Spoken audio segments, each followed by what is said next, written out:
दोस्तों नमस्कार, आप सुन रहे हैं रेडियो मयूर 90.8 FM। सुने अपने दिल की आवाज और मैं हूं आपका दोस्त आरजे अभिनंदन।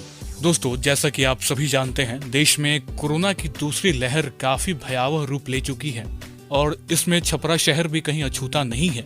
लगातार अगर हम देखें तो छपरा शहर में भी पॉजिटिव मरीजों की संख्या जो है वो बढ़ती दिख रही है। ऐसे में छपरा खुद को सुरक्षित रखने के लिए कहीं न कहीं हमें अब भी मास्क और सैनिटाइजर का उपयोग रेगुलर वे में करना होगा और खुद को बहुत ज्यादा पॉजिटिव रखना पड़ेगा। ये एक बहुत बड़ा हथियार साबित हो सकता है छपरा। अगर आपको कोरोना से फाइट करना है तो खुद को पॉजिटिव रखना बहुत जरूरी है।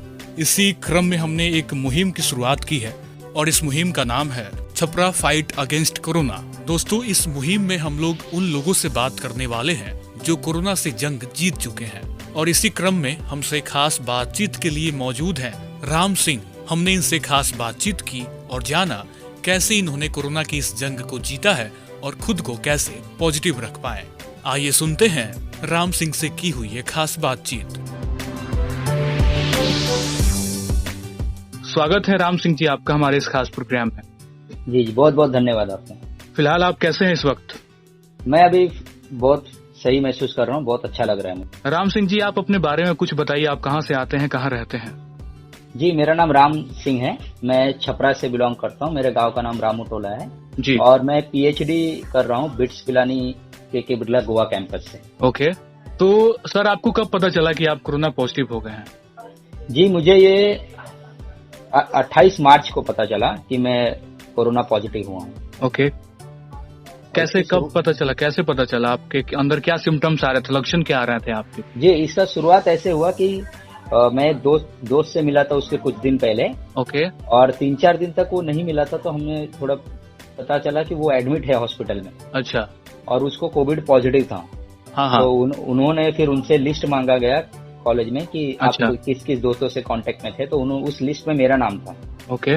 और तब तक मुझे थोड़ा बुखार आ रहा था। अच्छा। तो मुझे लगा नॉर्मल बुखार है, ऐसा तो कुछ नहीं है। लेकिन जब पता चला कि उसका पॉजिटिव है, हम मिले उनसे और लिस्ट में फिर हमको बोला गया कि आपका भी टेस्ट होगा। अच्छा। तो लेकिन थोड़ा लापरवाही मेरे से भी हुई थी उस समय, क्योंकि उस दौरान मैं बहुत सारे लोगों से मिल चुका था। अच्छा। हाँ, तो लेकिन जब हमारा टेस्ट पॉजिटिव हुआ तो उसके बाद में जो मेरे से भी लोग मिले थे, तो अब एक एक करके लिस्ट लेने से बदले उन्होंने पूरे कैंपस को, पूरे जितने बच्चे थे पीएचडी स्टूडेंट, अच्छा, सबका उन्होंने फिर टेस्ट कराया। ओके जी, तो ऐसा करके 18 बच्चों का पॉजिटिव आया और फिर हम 18 लोगों को अलग हॉस्टल में शिफ्ट करा दिया गया। अच्छा। हाँ, जिसमें से क्रिटिकल केसेस एक ही थे जो एडमिट थे। क्रिटिकल नहीं थे लेकिन वो एडमिट करना पड़ा हॉस्पिटल में, और एक जन को बाद में हॉस्पिटल में एडमिट करना पड़ा। तो आप लोग खुद को हॉस्पिटल में आइसोलेट कर रखे थे? नहीं, हॉस्टल अलग। हाँ, अलग से कॉलेज में हॉस्टल होता है तो अलग से हॉस्टल में। जी। ओके, तो फिर आगे का सफर कैसा रहा? डॉक्टर ने आपको क्या कुछ सलाह दिया? जी, डॉक्टर तो सिर्फ बोले थे कि आपको पैनिक ज्यादा नहीं होना है और अच्छा। घर पे अगर बताना है तो बता दीजिए। हमारे से घर का भी नंबर लिया गया था। और गोवा गवर्नमेंट और महाराष्ट्र आधार कार्ड मेरा महाराष्ट्र का है तो वहां से भी फोन आया था। अच्छा। कि ये सब है टेकिंग केयर के लिए, तो हमने बोला हाँ, सब मेडिसिन सब दे रहे थे। सिम्टम्स में कुछ ये था कि बॉडी पेन बहुत था मुझे और डायरिया चल रहा था और फीवर दो दिन पे ऐसे आते थे। तो उसके लिए जो मेडिसिन दी गई थी कि अगर 3-4 दिन से ज्यादा फीवर अगर कंटिन्यू रहेगा तो शायद फिर वो कुछ आगे का सिस्टम फॉलो करते थे। लेकिन मेरा फीवर मेडिसिन से ही ठीक हो गया। और दिन में एक बार डॉक्टर आते थे सब चेक करने के लिए, पल्स रेट और बीपी चेक करने आते थे। अच्छा। हाँ। तो सर 14 दिन का आपका सफर कैसा रहा? इस बीच कभी ऐसा लगा कि कहीं अगर चीजें बदलने लगी और कुछ अगर अनहोनी हो गया मेरे साथ, तो ऐसा कुछ ख्याल? हाँ बिल्कुल, 17 दिन थे हम क्वारंटाइन।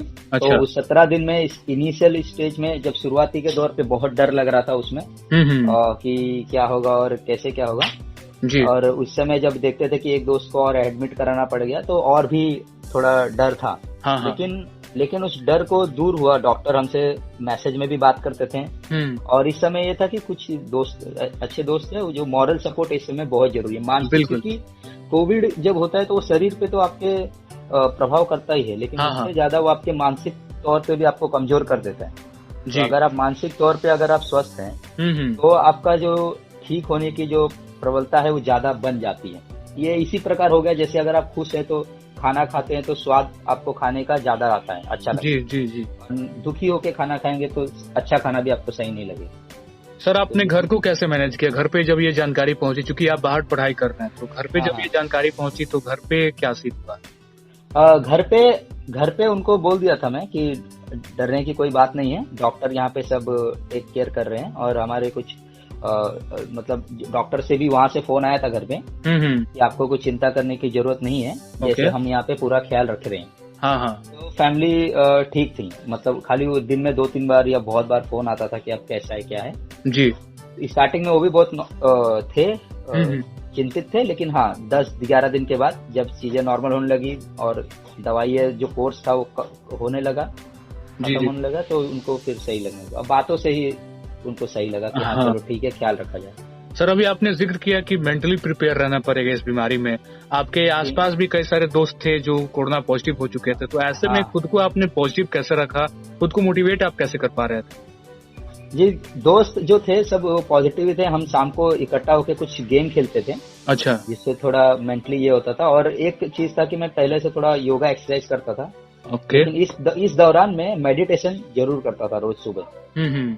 तो मेडिटेशन जब आप करते हैं तो माइंड सच में उससे प्रबल ताकत मिलती है जी। तो ये पॉजिटिव होने का ये एक सही है कि मेडिटेशन करते रहिए। और हंसिए के लिए इसमें कुछ तो फिर ये नहीं सर खाने जी जी जी हाँ। और इसमें एक चीज ये है कि ये भी है कि जो डर जो हम ये जैसे मैं भी पहले बहुत लापरवाह था और सोचता था हमको नहीं होगा, नौजवान लोगों को नहीं होगा, हमको नहीं होगा। ये ऐसा नहीं है। एक देश से शुरू होके पूरे भारत में आ गया, भारत में आने के बाद राज्य में आया, राज्य में आने के बाद पड़ोस के घर में आया, और हमारे घर में नहीं आएगा, ये सोचना बिल्कुल गलत है। सर उस जैसा कि आपने कहा 17 दिन तक आपने खुद को क्वारंटाइन रखा था, तो उस बीच आपका खान पान कैसे होता था? जो लोग आपको खाना देने आते थे उनसे आप कैसे दूरी बना के रखे थे? उन लोगों के साथ कैसे आप मेंटेन कर पा रहे थे दूरी?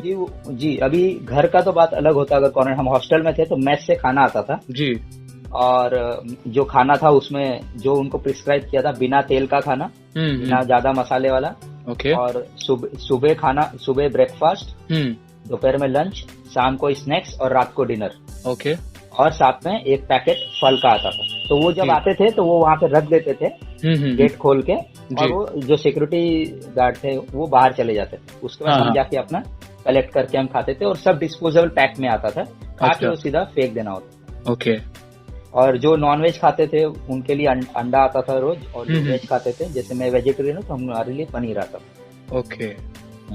फिर आखिरी के कुछ दिनों के बारे में बात करें सर। आप आखिरी जब अभी आप ठीक हो रहे थे, अच्छा फील कर रहे थे आप, देन फिर कैसे आपको लगा कि हाँ भैया अब सही हो गया, सब चीज नॉर्मल हूँ मैं और हेल्दी महसूस कर रहा हूँ? बॉडी पेन कम हो गया, क्योंकि रोज सुबह दर्द होता था, तो वो दर्द बॉडी पेन धीरे धीरे कम हो गया।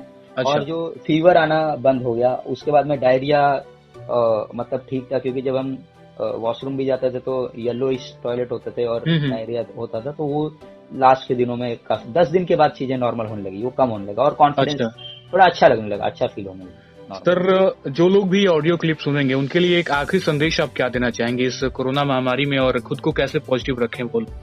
जी, इसमें अगर आप ये जो माहौल है, ये जो मौसम चल रहा है, इसमें ये है कि ये उनकी परीक्षा नहीं है जो उनको टेस्ट पॉजिटिव आ गया है, ये उनकी परीक्षा है एक्चुअली में जिनकी टेस्ट नेगेटिव आया है। तो उनको अपने हिसाब से जो पॉजिटिव आ चुके उनके साथ सही से व्यवहार करना है, उनको मॉरल सपोर्ट देना है, बात करना है अच्छे से, जिससे जो पॉजिटिव है वो जो पॉजिटिव पेशेंट है उनको काफी अच्छा लगे।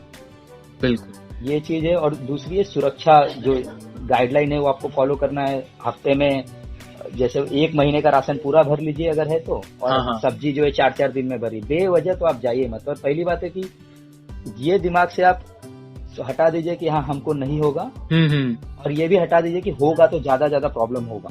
आप ये रखिए कि हाँ कभी ना कभी शायद अगर हो जाए तो हमको उसके लिए प्रिपेयर रहना है, मानसिक तौर पे आप रेडी रहिए कि चलो ठीक है कि ये आएगा, तो हम इसके लिए मानसिक तौर पे रेडी रहें। चलिए, बहुत शुक्रिया सर अपना कीमती वक्त देने के लिए। आपके फ्यूचर के लिए ढेर सारी शुभकामनाएं। आप ऐसे ही पॉजिटिव रहिए और लोगों तक आपने बहुत अच्छी बातें पहुंचाई इस ऑडियो क्लिप के माध्यम से। थैंक यू सो मच हमसे जुड़ने के लिए। राम सिंह जी, बहुत बहुत शुक्रिया आपका। जी जी, बहुत बहुत धन्यवाद। तो छपरा, ये थे राम सिंह। इन्होंने अपने अनुभव को आपके बीच रखा और बताया किस प्रकार से कोरोना से लड़ाई लड़ते हुए जीत हासिल की। छपरा, आप भी बनिए इस मुहिम का हिस्सा और अपने एक्सपीरियंस को हम सभी के साथ साझा करें, ताकि और लोग आपकी बातें सुनकर मोटिवेट हो सके और कोरोना की इस लड़ाई से जीत हासिल कर सके। क्योंकि छपरा, कोरोना की इस जंग को हमें एक साथ मिलकर, एक साथ डटकर सामना करना पड़ेगा, तभी जाकर हम इस कोरोना की लड़ाई से जीत हासिल कर पाएंगे।